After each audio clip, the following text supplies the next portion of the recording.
Persona que esté cerca de ti. Difícil Raymond, difícil Enrique, difícil Teodoro, olvidarse de lo antiguo. Agustín Galicia, nuestro buen amigo que está ahí.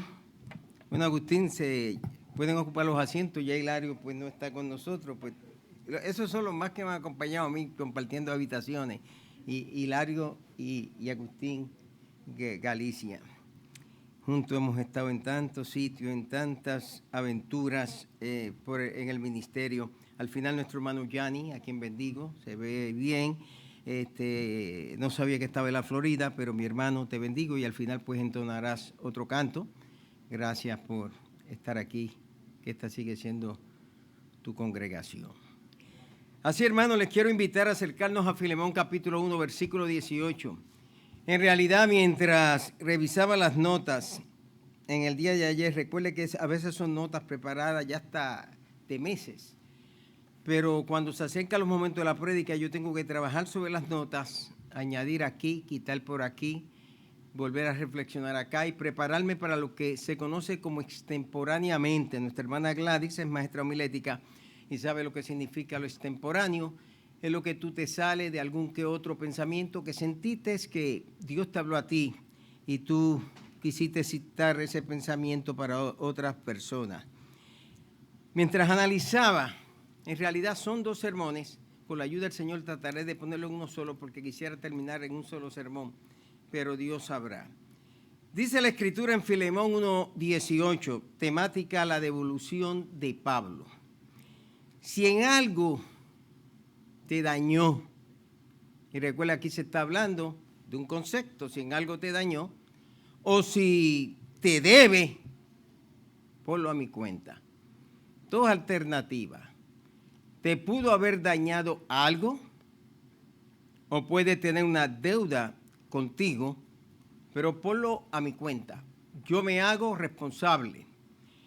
Filemón capítulo 1, versos 8 al 21, nos da una serie de vertientes doctrinales. Los estudiantes de la Biblia nos acercamos aquí, descubrimos la sustitución. Pablo pone a Onésimo en su lugar. Entendemos la redención, está dispuesto a pagar por la deuda de Onésimo. Entendemos la expiación, hace provisión para él. Entendemos la redención y sobre todo entendemos la doctrina de la mediación, porque hay un solo Dios y un solo mediador entre Dios y los hombres, Jesucristo hombre.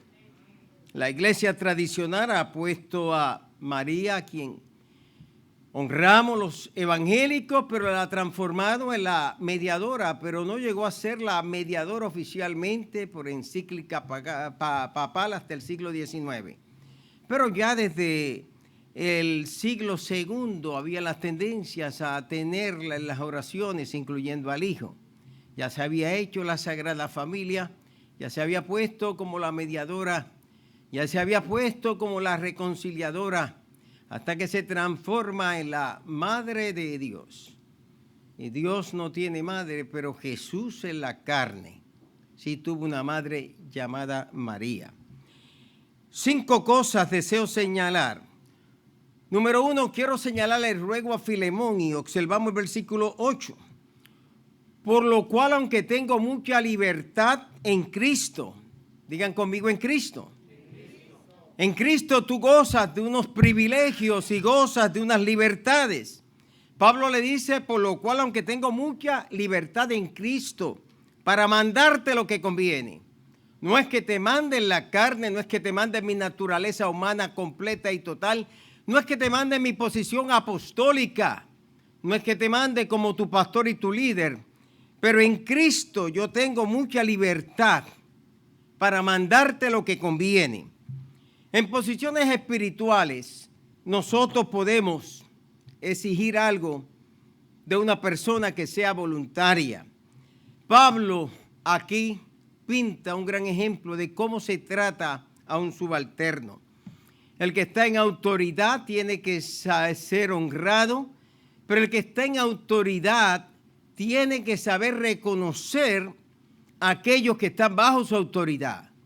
La honra va hacia la autoridad, el reconocimiento baja de la autoridad hacia el subalterno. Notemos esa declaración del versículo 9. Más bien te ruego por amor, siendo como soy Pablo ya anciano, y ahora, además, prisionero de Jesucristo. El apóstol se presenta aquí con un término griego que es el término presbutes. De ahí viene el término presbiterio que utilizamos nosotros en nuestros concilios. Recuerdo cuando yo llegué a ser asistente presbítero en nuestro concilio, bajo el hermano José, que el Hugo, que le habían puesto como presbítero, y él se tenía que encargar en aquel entonces de lo que era Brooklyn. Y él me dijo, yo necesito un asistente presbítero y yo te voy a nombrar a ti. Y eso me ayudó a mí a subir un poquito en el concilio, porque tuve que hacer el trabajo de presbítero, aunque le respondía a él y el informe lo estaba dando. Otra palabra que se utiliza para denotar la edad cronológica es la palabra neanías, y se dice de Pablo en Hechos, cuando se está hablando en el capítulo 7 que había un joven llamado Saulo que estaba a los pies de Esteban y pusieron la ropa de Esteban a sus pies. Es el término neanías. Neanías significa una persona joven. Cuando se habla de presbutes, está hablando de una persona entre 49, 56 años o 60 años. Cuando se habla del gerón, de gerontología, se está hablando de una persona que va por encima de los 60 años. Pablo aquí está utilizando el término presbutes. Pero este término en el Nuevo Testamento se puede utilizar en dos vertientes. Se puede utilizar como alguien que trabaja ayudando en la supervisión de la iglesia y alguien que ha llegado a una edad. Por los cálculos para esta ocasión, el apóstol Pablo tendría entre 56 a 60 años y la mayoría de los biblistas dice que tenía unos 60 años. En el término de ser un anciano como otros, ya a los 70 años no lo era. Sin embargo, aquí está hablando de una ancianidad que habla de sus experiencias que había tenido. Pero dice por amor. ¿Por amor a quién? ¿Por amor a sí mismo? ¿Por amor de Filemón a Pablo? Ambas cosas son correctas. Pablo le está pidiendo por amor. Amor es ese sentimiento que nos inclina a nosotros a poder manifestar una empatía hacia las personas. El diccionario, y me tomé el tiempo, como lo harían ustedes, de buscar la definición de empatía, y dice que es la participación activa de una persona en una causa que es ajena. Empatía es ponerme los zapatos de alguien, empatía es ponerme en el lugar de alguien, empatía es tener los sentimientos de alguien, empatía es llorar por alguien, empatía es identificarme con la necesidad de alguien, empatía es ponerme yo en ese lugar donde esa persona ha podido estar. Versículo 10, veamos cómo se ruega por un hijo. Te ruego. El término griego es el término parakaleo, de ahí viene paracleto. Es el término legal que se utilizaba, es el término de mediar, es el término de interceder, es el término de presentar defensa a favor de alguien. Te ruego por mi hijo Onésimo, por mi hijo Onésimo, a quien engendré en mis prisiones. Cuando observo este pasaje, es interesante que me fui al texto de Nestlé, hice una observación en el texto de Nestlé y el término o la palabra o el nombre Onésimo no aparece en el orden de la traducción del texto Reina Valera, sino que en el término griego, el griego termina con el nombre Onésimo al final, cosa que no es común en nuestra ortografía, en nuestra gramática, en nuestra manera castellana de expresarnos. Es decir, que el apóstol, después que le dice todo esto, viene y pone el nombre al final. Es un ruego que se hace. Está preparando el ambiente. Es una manera de poderse expresar. ¿Qué Pablo hace? Pablo es motivado en esta epístola compartiendo con Lucas para dirigirla a Filemón y hablar ahora de un hijo que ha sido engendrado en sus prisiones. Onésimo fue convertido por el ministerio del apóstol Pablo mientras se encontraba en la cárcel. Cada vez que ganamos un alma para Jesucristo, esa alma está siendo engendrada espiritualmente y muchos hijos espirituales nacen con dolores de parto. Número 2, la verdad a Filemón. Veamos el versículo 11 si son amables. El cual en otro tiempo te fue inútil, no servía para nada. Pero ahora, este momento presente ha cambiado la vida de este hombre. Pero ahora nos es útil. Es útil a ti, es útil a mí me es útil y a ti también te puede ser útil. El cual en otro tiempo fue inútil, pero luego se elimina el in. El mismo apóstol juega con los términos. El inútil se transforma en el útil. Podemos notar que Onésimo era un hombre perdonado, transformado, cambiado, hecho nueva criatura, de tal manera que aquel que no servía sirve, aquel que no beneficiaba beneficia. Y ese nombre Onésimo es un nombre de los tantos nombres comunes en el Imperio Romano. Los romanos eran muy dados en el latín usar nombres numéricos. Los nombres numéricos no solamente se aplicaban quizás al orden de ciertos esclavos, sino a personas dentro de las mismas legiones romanas. Podemos recordar esa gran película de chicos y grandes que tocó nuestros corazones, El Gladiador, una de mis películas favoritas. Conservo allí en mi oficina una estatuilla modelo que me regaló uno de mis hermanos porque me fascinó esa película del Gladiador. Me fascinó la película de los 300. Son nombres muy comunes, como hoy día decir apellidos comunes o decir nombres como Luis es un nombre común, decir Carlos es un nombre bastante común, decir Bobby y otros nombres, María, Rosa, son nombres comunes.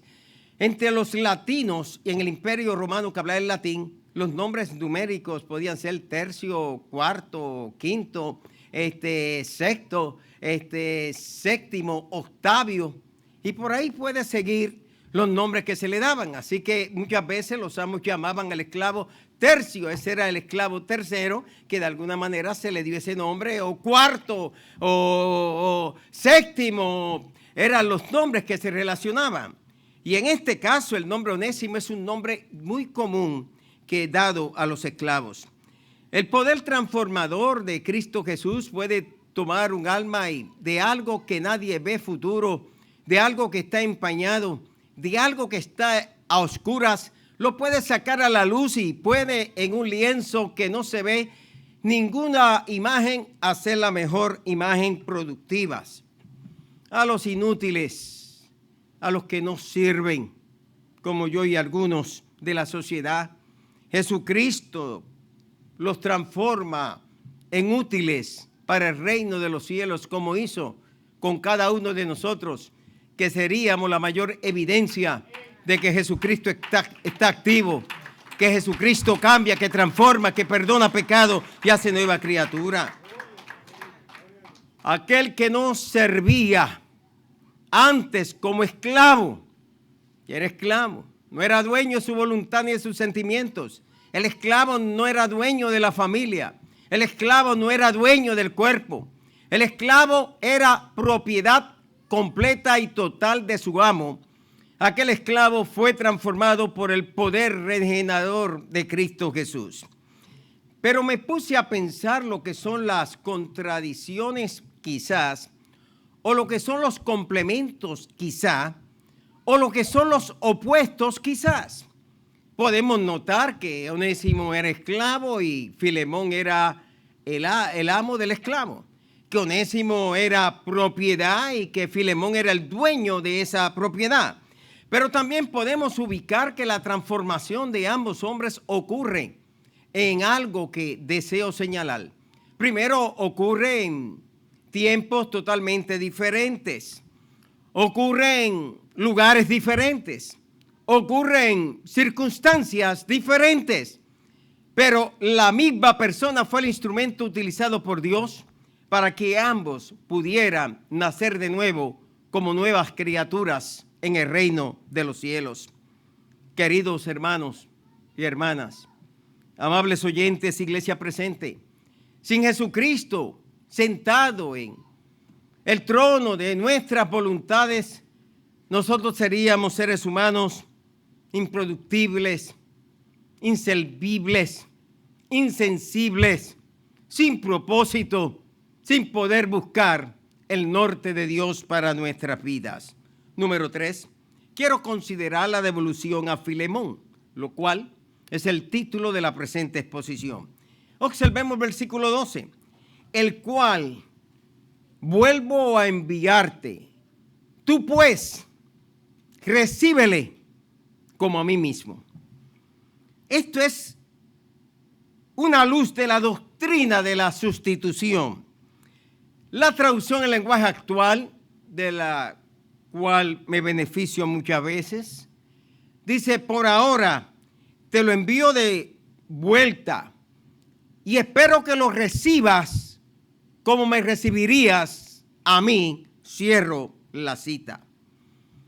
El apóstol Pablo hace una sustitución donde pone a Onésimo en su lugar. De igual manera, el Padre Celestial en Cristo Jesús nos ubicó en su lugar. Bien dice la Escritura, el que no cometió pecado, lo hizo pecado por nosotros para que fuésemos hechos justicia de Dios en él. Esa es la doctrina de la sustitución.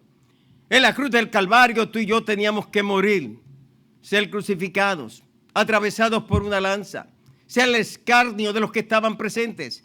Pero Cristo Jesús tomó nuestro lugar para traer redención a nuestras almas y que hoy día podamos gozar de ese libre derecho de poder llegar hacia el cielo. Él tomó el lugar.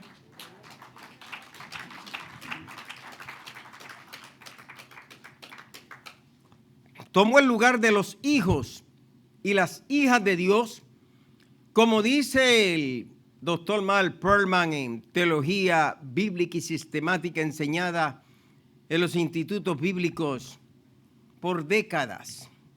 Por décadas se enseña este libro. Y puede que aquí haya algún maestro de este libro. Dice que el Hijo de Dios se hizo hijo de los hombres para que los hijos de los hombres pudieran llegar a ser hijos de Dios. Eso es la sustitución. El Hijo de Dios tomando nuestro lugar. Y ya le cité 2 Corintios 5:21, pero quisiera citarle este pasaje en la Nueva Traducción Viviente. Pues Dios hizo que Cristo, que nunca pecó, fuera la ofrenda por nuestro pecado, para que nosotros pudiéramos estar en una relación correcta con Dios por medio de Cristo. No sé si captaste el significado de esto y vuelvo y lo reitero. Pues Dios hizo que Cristo, que nunca pecó, fuera la ofrenda por el pecado, para que nosotros pudiéramos estar en una relación correcta con Dios por medio de Cristo. Cierro la cita. Pablo le dice a Filemón: yo hubiera deseado retenerlo. Él conocía la ley de la esclavitud. El imperio romano tenía una tercera parte de esclavos. Hubieron ocasiones, al igual que Egipto, que esclavos se levantaron contra el sistema. Muchos de esos esclavos, y el más famoso de todos esos esclavos que existió, se llamó Espartaco. Espartaco, en inglés Spartacus, fue un esclavo famosísimo. Pudo unir las fuerzas de los esclavos. Los esclavos, de acuerdo a su físico, de acuerdo a su capacidad intelectual o académica, a su capacidad de aprendizaje, eran utilizados para diferentes funciones. De tal manera que en la época romana no era de extrañar que los esclavos dirigían la administración de los principales negocios. Habían esclavos que eran hasta abogados. Esclavos lograron ser médicos. Los esclavos educaban a los niños. Los esclavos estaban donde quiera. Esclavos que llegaron a sobresalir dentro del ejército, pero eran dueños siempre de un amo. Muchos esclavos lograron sobrevivir en las arenas romanas y pudieron comprar su libertad, y otros después de ser campeones, los campeones del momento se les concedía su libertad. Conocemos la historia de muchos gladiadores. Pero una de las cosas que el Imperio Romano tenía era que el esclavo era propiedad de su amo, como aquí en Estados Unidos. Cuando muchos de los esclavos, y no intentaré hablar de historia, pero no puedo negar la participación mexicana. Hay un lugar, yo no sé si Agustín, si estuviste conmigo en Coahuila, en Palau, no recuerdo, no estuviste conmigo. Interesante que en Coahuila, Palau, hay un grupo que de descendientes de esclavos, como están los Kikapú y este grupo descendientes de esclavos, son buenos montando caballos. Tú les ves todo, de afroamericanos, pero eran de los que huían, cruzaban frontera y México le daba protección. México logró proteger a muchas personas que lograban cruzar las fronteras cuando México estaba en lo que hoy día es Estados Unidos. Porque hoy día cuando entramos a Arizona, eso era México. Estamos a Texas, eso era México. New México, eso era México. Y hoy día entramos a muchos estados que era México, y cuando se cruzaba del sur a esos estados, inmediatamente, que eran estados mexicanos, México les daba protección, y es algo que agradecemos al pueblo mexicano por su historia pasada y su aportación a los abolicionistas y al trabajo y a la libertad. En Filipenses 1, 13 al 14 dice la Escritura: yo quisiera retenerle conmigo para que en lugar tuyo me sirviese en mis prisiones por el evangelio. Yo quisiera que fuera mi copastor, yo quisiera que fuera mi asistente, yo quisiera que me ayudara a evangelizar aquí donde está. Pablo lo había traído a los pies del Señor, lo había adoctrinado, lo había discipulado, lo había preparado y lo encontraba listo para ser su asistente. Pero nada quise hacer sin tu consentimiento. Hombres y mujeres de Dios no violentan la voluntad de otros seres humanos, para que tu favor no fuese de necesidad, sino voluntario. Todo lo que hacemos para el Señor en la iglesia lo hacemos de manera voluntaria, pero aquellos que se nos paga, somos responsables de cumplir con el trabajo. O sea, yo hago muchas cosas voluntarias, pero aquí yo soy un empleado también de la iglesia. Y soy empleado de la iglesia porque la iglesia me paga para el trabajo que tengo que hacer con ustedes. Entonces, yo entiendo que como empleado de la iglesia, yo tengo que cumplir con mi tiempo de trabajo, pero también entiendo que todo lo hago por causa del Señor de manera voluntaria. Y eso tiene que quedar claro. Hay ministros que se olvidan que ellos son empleados de la iglesia y trabajan para una iglesia, y hasta le da vergüenza decirlo. Y no me da ninguna vergüenza, porque así como tú tienes un trabajo, yo tengo mi trabajo. Hoy están ustedes escuchándome a mí, pero yo estoy trabajando para ustedes. Hoy yo estoy aquí trabajando. Pero estoy puesto en las manos del Señor, cumpliendo con lo que el Señor me llamó, porque el obrero es digno de su salario. Pablo quería quedarse con Onésimo. Una serie de interrogantes aterrizan en mi mente. Hace muchos años, quizás, ¿cuánto? 35, 40 años atrás, yo prediqué un sermón de Onésimo publicado en uno de los libros Bosquejos para Predicadores. Mi hermano David Silva siempre me recuerda esa prédica. Sara se recuerda de esa prédica. Yo era más joven, predicaba con más energía quizás, una mente más imaginativa. Pero en aquel sermón yo narré, y no intentaré hacerlo porque me voy a salir de lo que tengo hoy día. En aquel sermón yo narraba dramáticamente cómo llega Onésimo y termina y lo arrestan y cae en la mazmorra, y cuando cae dentro de la prisión, allí le dicen que hay uno que se llama Pablo, y cuando lo vio le dijo, yo te conozco a ti. Pablo le dice, ¿de dónde me conoces? Yo era un esclavo en Colosas y te vi muchas veces cuando tú ministrabas y mi amo te mencionaba siempre. Y ahí Pablo dice, yo necesito trabajar contigo, y hasta que lo trae a los pies del Señor. Porque muchos esclavos en realidad nunca se convertían. Seguían practicando sus prácticas del vudú, sus prácticas espiritistas, su santería, y disimularon a través de los santos para poder satisfacer a la Iglesia Católica y aún satisfacer a los evangélicos, pero en verdad nunca habían hecho una profesión de fe como muchos de los nativos americanos que se convertían aparentemente y después no había una conversión genuina. Si yo le contara de tanto Nietzsche, Chihuahua y el héroe favorito mío que es Jerónimo. Tengo una colección de libros, si va al campamento de libros nativos americanos, que no le cuente esa historia porque ese rollo se lo cuento en algún otro tiempo. ¿Cómo llegó a la cárcel? ¿Cómo llegó a encontrarse Onésimo con el apóstol Pablo? Posiblemente se le habló de que había un cristiano reconocido preso en Roma y él logró tener acceso a él, y allí cuando llegó, Pablo comenzó a trabajar con él de una manera especial porque permitían esa clase de visitas. Quizás se encontraba desorientado por su errada decisión en Colosas y hacia su amo, que buscó la protección de Pablo. Y llega hasta donde Pablo, y Pablo trata con él, pero dice: el problema tuyo es peor que ser un esclavo. Tu problema es que tú eres un esclavo del pecado. Hay gente que puede estar muchos años en la iglesia y no se han convertido. Yo le digo, yo en mi experiencia pastoral sé de gente que pueden estar, cantan como nosotros, oran como nosotros, diezman como nosotros, se reúnen en la iglesia como nosotros, alaban como nosotros, andan como nosotros, pero todavía no ha venido esa conversión, ese milagro que ocurre en la vida de la persona cuando la persona se transforma en una nueva criatura. Todo lo hace porque lo obligan. Mi mamá quiere que yo vaya a la iglesia, la esposa, el esposo a la esposa, pero no ha habido una conversión genuina. En esta pandemia hay gente que desearían que nunca regresáramos a los templos. Pero hay otros que estaban desesperados por estar en un santuario y estar en la casa de Dios. Creo yo, y es mi opinión personal, y usted no tiene que pensar como yo. Usted tiene una mente libre para pensar y estar en desacuerdo con un pensamiento. Pienso yo que aquel que se descarría verdaderamente nunca se convirtió. El que se descarría nunca se convirtió.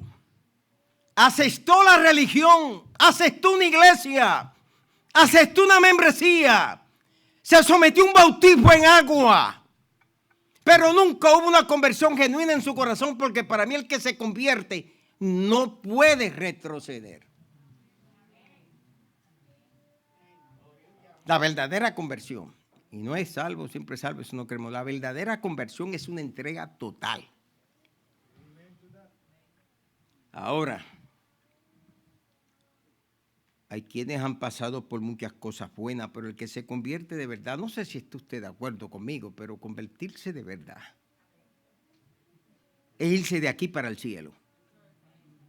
Ya no hay comunicación ni hay conexión con el mundo. Es como los vikingos conquistaban, destruían sus navíos y o perecemos aquí o seguimos conquistando, pero no volvemos atrás. Puede que Filemón haya jugado al converso allá en Colosas, pero nunca se había convertido. Pero Pablo lo dirigió para nacer de nuevo. Número 4. Quiero hablar de la explicación a Filemón. Versículo 15, observen conmigo. Y aquí es donde vemos cómo la gracia de Dios puede trabajar en personas que fracasan de momento, pero Dios tiene un plan con sus vidas. Personas que a veces no dan el máximo en su vida, pero Dios tiene un plan con cada uno de ellos. Porque quizá para esto se apartó de ti por un poco de tiempo. Wow, diga wow. Diga wow. Para que lo recibieses para siempre. Yo no sé, a mí me entusiasmó y todavía esta mañana masticaba y estoy consciente que no tengo el dominio total de lo que pudiera aplicar de aquí. Porque quizás para esto se apartó de ti por algún tiempo. Pablo está diciendo a Filemón, mira las cosas del punto de vista de Dios. Que el que no es puede ser. El que no tiene puede tener. El que no ha logrado lo va a lograr. El que fracasó va a tener una gran victoria en su vida, porque quizás para esto se apartó de ti por algún tiempo, para que lo recibieses para siempre. ¿Cuándo él huyó de su casa? ¿Cuándo huyó de la hacienda? ¿Cuándo huyó de aquellas tierras? Es algo que se desconoce. Pero se fugó por un tiempo. Ahora regresaría para siempre.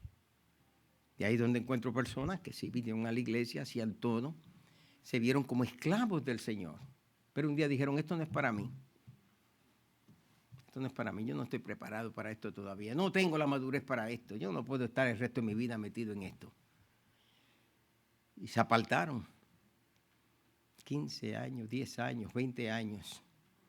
Pero un día alguien les trajo una palabra. Y ahí tomaron una decisión para siempre.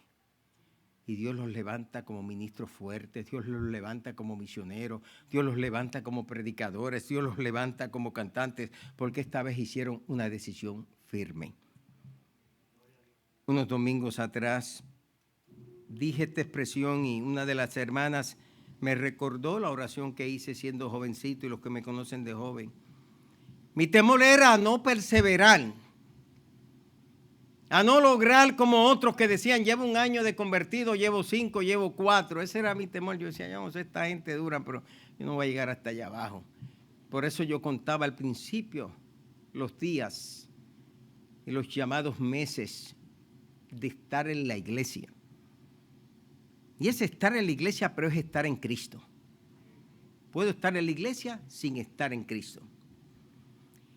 Y empecé a hacerle esta oración al Señor a medida que el Señor comenzó a trabajar en mi vida.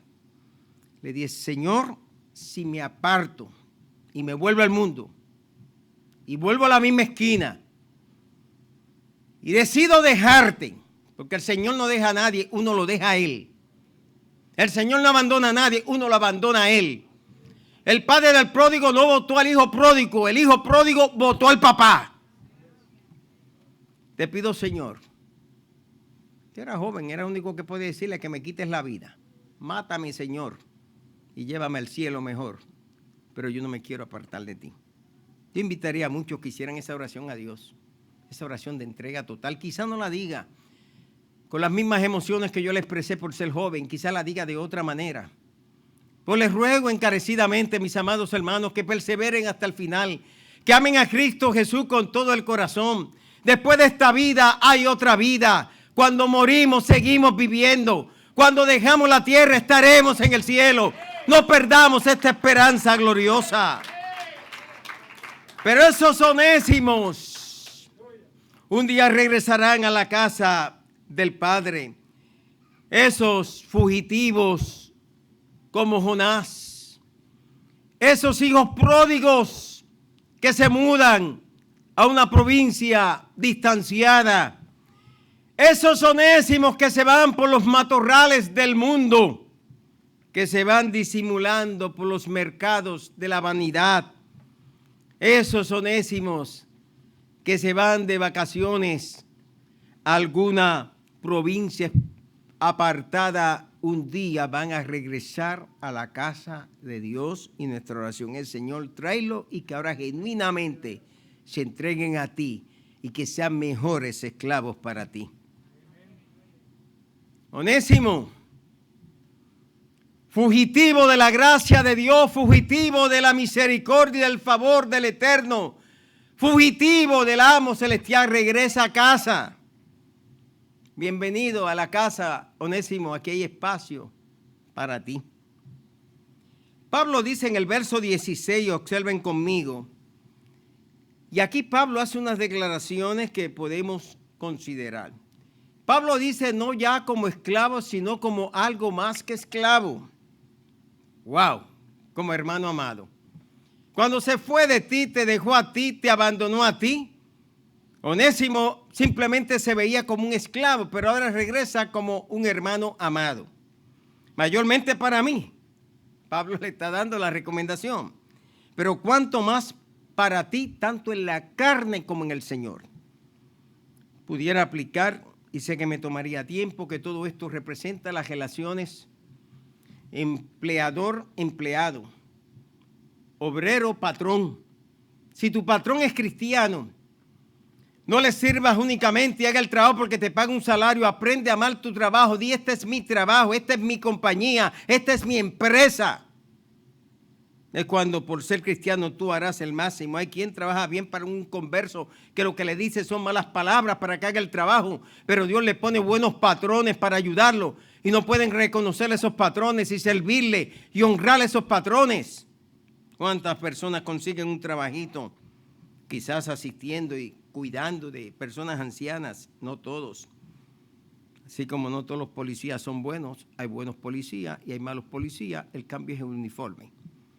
Hay buenos ministros y hay malos ministros. Hay buenos médicos y hay malos médicos. Hay personas que van por la ley y hay personas que están haciendo fraude. Hay personas que no mienten siendo inconversos y hay personas que son cristianas y mienten más que los inconversos. De todo en cualquier lugar se pueden cocer habas. Ahora, Pablo le dice no ya como un esclavo, sino como más que esclavo. Cuando tú aprendes a honrar a tu patrón, esos jefes buenos, y más si son cristianos, cuando el jefe te pide un favor, hazlo. Cuando el jefe te pide un tiempo extra, hazlo. Cuando alguien de la iglesia te pide que haga algo, no refunfuñes. No le saques malas crianzas a esas personas. Eso es un hombre y es una mujer de Dios y es un siervo de Dios y se le debe estar honrando. Filemón iba a recibir ahora el doble. Iba a recibir de nuevo a un esclavo, más adelante diré algo, pero también iba a recibir ahora a un hermano amado, tanto por el apóstol como por él. Filemón venía con el corazón cambiado, de seguro, Onésimo corrió, venía con el corazón cambiado para transformarse en uno de los mejores esclavos. Onésimo era propiedad de Filemón. Pero el corazón de Onésimo era propiedad de Dios, de Jesucristo. Onésimo tenía un amo aquí en la tierra, pero Onésimo también tenía un amo llamado Jesucristo allá en el cielo, que de ahora en adelante él tenía que ser un esclavo voluntario para Cristo Jesús. Esos y esas que no sirven para nada, que no se ve provecho en sus vidas, que son signos de interrogaciones, un día se van a transformar en signos de exclamaciones por la redención de nuestro amado Salvador Cristo Jesús. Pero quiero que escuchemos a Pablo hablando de la esclavitud.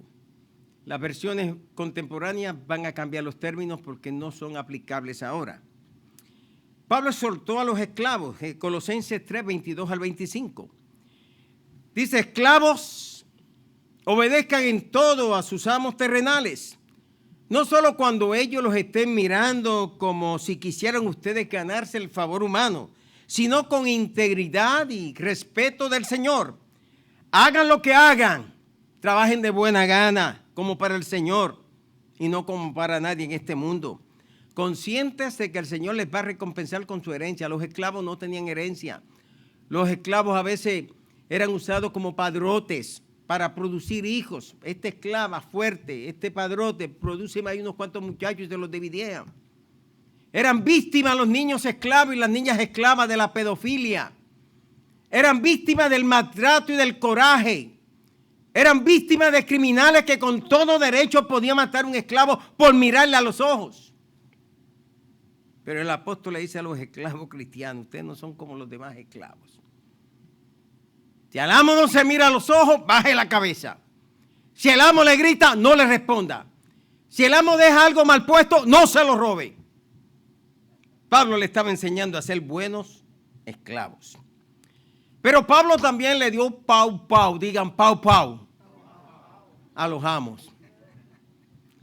Vuelvo y le digo, si lo pudiera hacer en otro contexto, usted vería el patrón.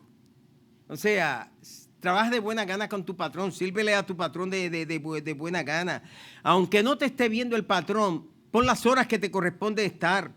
Haz todo con la integridad que el patrón ha podido darte a ti para que haga las cosas. Haz todas las cosas de buena gana. Este trabajo no me gusta.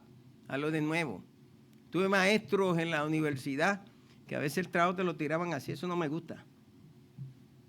O sea, recuerdo un trabajo con un profesor amigo mío. Era boricua, ¿no? Y este profesor, que es mi amigo personal, pero me enseñó algo que yo le agradezco. Yo había llegado de Puerto Rico, se supone que yo aprendí a acentuar palabras. Entonces, qué sé yo, que llegué aquí, la gente no acentuaban palabras. Yo empecé a hacer lo mismo. Y este profesor me cogió el trabajo y empezó en rojo. Todos los acentos en rojo, círculo. Cuando me dio eso, y era un buen trabajo, yo me sentí ofendido. Es con el 1976, ¿verdad? En el seminario. Sí. Me sentí como ofendido. ¿Sabe que yo di gracias a ese profesor por lo que hizo? Hoy lo bendigo. Porque yo estaba perdiendo raíz y lo que aprendí en Puerto Rico. Y desde ese día yo no escribo nada que no le ponga. Se me puede escapar uno con otro acentito, pero yo no escribo nada que no le ponga los acentos. Aprendí que los trabajos de mis profesores los tenía que someter bien. Y aprendí también a cogerle trabajo a los alumnos y crucificárselos también y decirle, ese trabajo no lo quiero. Porque si así me entregas un trabajo de homilética, así tú vas a predicar en un púlpito cuando tengas que predicar en un púlpito. Ese trabajo yo no te lo acepto. Al Señor hay que darle con excelencia, diga ouch. Pablo le dijo a los amos, amos, proporcionen a sus esclavos lo que es justo y equitativo, trátelos bien. Y no piense cuando hablo de esclavos que estoy hablando de negros o de afroamericanos, que ese término en ese tiempo no existía, o blacks. No piense que cuando hablo de esclavos le estoy hablando de hebreos que fueron esclavos por 400 tantos años en Egipto. Los hebreos fueron esclavos, los judíos fueron esclavos. Es más, no piense que no le estoy hablando de esclavos blancos. En el Imperio Romano había muchos esclavos blancos. Turquía tenía muchos esclavos. Castraban a muchos esclavos. Le dice, amos, proporcionen a sus esclavos lo que es justo y equitativo. ¿Qué le dice al patrón? Trata bien a ese empleado. Trátalo con respeto. Dale los buenos días, conscientes. Este es el palo que Pablo le dio, conscientes, y el griego lo dice mejor todavía. Consciente de que ustedes tienen un amo en el cielo. Mire, ellos son sus esclavos, pero ustedes son esclavos de Cristo, ustedes son esclavos de Dios. Y yo no sé cuántos aquí son esclavos conmigo, pero yo soy esclavo del Señor. Santiago, ¿me quieres acompañar? O David, dame un fondito ahí, a ver si aterrizo con este punto, por favor. Acompáñame, Santiago. No te olvides siempre de tu gran misión de ayudar a aterrizar. Punto número 5, quiero hablar de la petición a Filemón. Versículo 17. Así que si me tienes por compañero, término griego es koinonón, si me tienes por compañero, recíbele a él como a mí mismo. Eso es la doctrina de la sustitución. La estatura de los hombres y mujeres de Dios no se mide en pies, ni se mide en pies con pulgadas, ni se mide con metros, con milímetros. La estatura de los hombres y mujeres de Dios se mide del corazón a la mente. Del corazón a la mente, tú mides la estatura de un hombre y de una mujer de Dios. Pablo se pone en su lugar. Pablo sabe que ha habido un cambio en la vida de Onésimo. Y le dice, recíbelo a él como que me estás recibiendo a mí. En otras palabras, no me le des latigazo, no me le cortes el pie a los esclavos, que no me le pongan la F de fugitivos en la frente. Los esclavos se le ponía la F de fugitivos aquí en la frente. Conocíamos la serie de Roots, Raíces, Alex Haley, Kunta Kinte. Ustedes recuerdan esa famosa serie entre historia, imaginación, investigación. Alex Haley nos deleitó a muchos de nosotros. Él nunca quiso renunciar a su nombre. Era Kunta Kinte. Vimos cómo venían los esclavos, siendo musulmanes, los traían a este país porque habían sido esos lugares conquistados ya por el Islam y los obligaban a serse cristianos a la fuerza. Y muchos de ellos traían sus ritmos. Y es lo que vemos en la famosa manera de adorar que tienen nuestros hermanos y hermanas afroamericanos, porque todo eso se fue transmitiendo de generaciones. Pero en el verso 18 al 19 dice, si en algo te dañó, si algo te debe, ponlo a mi cuenta. Yo, Pablo, hago esta grafía de mi propia mano. Y aquí me llama la atención, yo lo pagaré por no decirte que tú también te me debes a mí. O tú también, o tú te debes también a mí. La conversión no exoneraba a Onésimo de sus deudas. Tampoco nos exonera a nosotros nuestras deudas. Como cristianos tenemos que ser buenas pagas. Puedes orar todo lo que quiera, cantar todo lo que quiera, mover tu cabeza en el espíritu, todo lo que quiera. Pero si tú no pagas tus deudas, tú das un mal testimonio. Sé que en esta pandemia hay que estar con muchas deudas. Yo lo comprendo que sí. Pero vendrán días y todos tenemos deudas. No le estoy hablando de esas deudas que todos tenemos que enfrentar. El carro, la hipoteca, la luz, el agua, el teléfono. Yo estoy hablando de esas deudas olvidadizas que nos prestan y sufrimos de amnesia. Que cuando nos viene el pensamiento de que debemos, reprendemos al diablo. Esas deudas que ponen triste el corazón de la persona que nos prestó cuando nos ve. Esas deudas que nos llevan a escondernos del que le debemos, a mentir para no pagar. Diga, ay. Varias posibilidades. ¿Qué robó Onésimo? Onésimo pudo haberle robado algún bien a su amo. Onésimo pudo haber sido enviado para hacer un negocio por su amo. Onésimo pudo robarse a sí mismo porque era propiedad de su amo. El esclavo Cuía se estaba robando a sí mismo porque el esclavo era propiedad del amo. Romanos 3:23, Romanos 6:23 versículos que desde el primer año de instituto uno se memoriza, donde nos dice claramente, por cuanto todos pecaron, han sido destituidos de la gloria de Dios. Romanos 3:23, Romanos 6:23, porque la paga del pecado es muerte, mas la dádiva de Dios es vida eterna en Cristo Jesús, Señor nuestro. Esos versículos los aprendemos en el primer año de instituto. Ahora en el segundo, en algunos institutos cuando estudiamos evangelismo personal. Él está diciendo por no decirte que tú también te debes. Los políticos, y lo aprendí de Rubén Díaz que me enseñó esto en una ocasión, medio quitín. Los políticos pagamos favores. Ese día yo aprendí que los favores se pagan. Los favores es una cuenta de crédito que alguien te da. No te olvides de aquel que te dio un trabajo, de aquel que te recibió, de aquel que te ayudó en un momento dado de tu vida, que aquel que te dio la mano. Muchas veces nos olvidamos de esos favores. Yo no me puedo olvidar de toda esa gente que nos hicieron favores. Estos días puse la fotografía de Guillermo Valentín, ¿no lo vieron ustedes? De Greenpoint. Puse la foto de Greenpoint, que esa fotografía me la había regalado a mí, Milton Donato. Aparece Guillermo en la iglesia de Greenpoint, ya por 1900, creo que en la primera 30 por allá. Y está Guillermo Valentín con casi toda su juventud allí. Yo se la voy a mandar, aquí están las hijas, le voy a mandar la fotografía y la puse.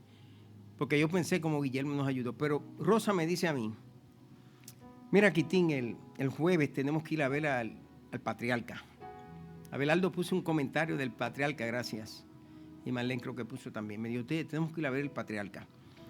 Y yo pues le digo a Rosa, pues vamos para allá. Y Flor Cruz el 1 de octubre va a cumplir 100 años. Y ya Rosa y yo estamos trabajando para celebrarle su centenario a través de Zoom.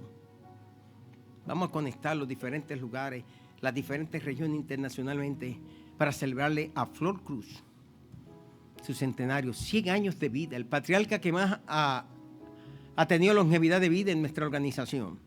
Y fuimos allá y llegamos, caminamos, encontramos estacionamiento, todo ha cambiado en el barrio. Y allí llegamos a la 112 y Tercera Avenida, en la misma esquina, cerca de la calle Machito, cerca de la calle Tito Puente. Y allí llegamos, entramos y comenzamos Rosy y yo a tener un culto con el patriarca. Yo llego a esas casas, yo le doy estudio bíblico a ellos. Se lo doy extemporáneamente, cojo una historia y los envuelvo y ellos pueden opinar y nos envolvemos y Rosa cantó. Qué culto glorioso tuvimos allí. Pero ¿sabe por qué? Porque tenemos muchas deudas con el reverendo Flor Cruz. Rosa fue su secretaria en el año 1974. Me dio la oportunidad de ser maestro de instituto en el año 1974. Estuvimos celebrando ayer, Rosa y yo, 46 años de estar en las graduaciones del Instituto Bíblico Internacional. Porque hubo un director principal de instituto que creyó en unos muchachos, uno con 24 años y una muchacha con 22 años, que podíamos ser maestros del Instituto Bíblico Internacional. Hay que pagar la fidelidad con fidelidad y no con infidelidad. Hay que pagar la lealtad con lealtad y no con deslealtad. El vaso de agua que tú das cuando alguien viene de camino sediento será el vaso de agua que ese alguien te va a devolver. Cuando venga, usa una expresión, muerto de la sed. Y de momento alguien se mueve y le dice, mire, fulano, aquí le doy este vaso de agua. Ese vaso de agua tú lo recibes. Cuando yo esos maratonistas de Nueva York corriendo, iban corriendo y de momento sale una viejita o sale alguien y lo sigue y lo sigue. Y ellos siguen, no pueden parar y siguen. Y pues mucha del agua cae y ellos siguen y se toman un sorbo de agua y ahí tiran eso y siguen corriendo. Eso a mí me emociona. Porque alguien dio ese vaso de agua. Versículo 20. Sí, hermano, si yo tengo algún provecho de ti, conforta mi corazón en el Señor. Pablo dice, hazme sentirme bien. Pero en el versículo 21 Pablo le dice, yo te escribo confiando en tu obediencia, sabiendo que harás más de lo que te digo. Te estoy pidiendo un favor, te estoy pidiendo que intervenga, te estoy pidiendo que hagas algo. Y Pablo termina esta epístola mencionando a un grupo que estuvo con él. Pero ¿qué fue la historia?